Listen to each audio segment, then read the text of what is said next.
Salut, on va voir pourquoi YouTube Short et les réseaux sociaux, c'est n'importe quoi en tant que créateur de contenu et surtout comme consommateur.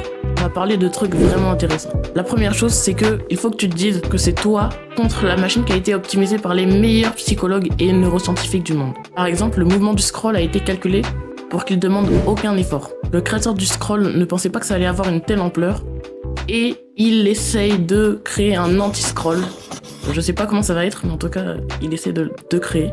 Apparemment, l'un des points forts du scroll, et c'est pas avantageux, mais c'est un des points forts, c'est que quand tu scrolles, tu vois pas ce qui arrive après. Et ça va faire que tu vas libérer plus de dopamine que si tu savais à l'avance ce que t'allais regarder. Le scroll aussi sur TikTok, c'est super mauvais parce que quand tu scrolles, tu reçois une dose instantanée de dopamine en regardant une vidéo après l'autre.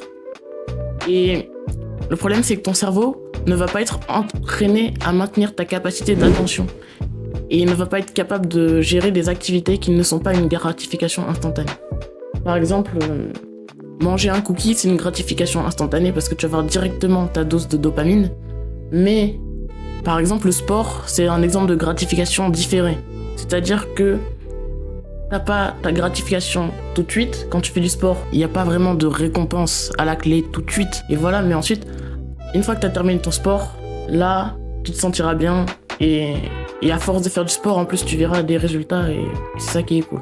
Autre chose, du coup, quand tu scrolles, TikTok alterne entre les vidéos que t'aimes bien et les vidéos que tu n'aimes pas spécialement.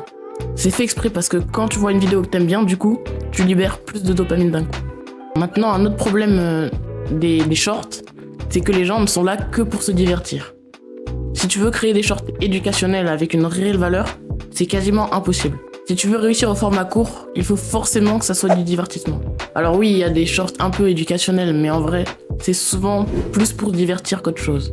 Les shorts que l'on voit, on les oublie quasiment instantanément. Et même les vidéos longues, si on prend pas de notes, c'est facile de tout oublier. J'espère que cette vidéo t'a plu. C'était Pinto, à plus.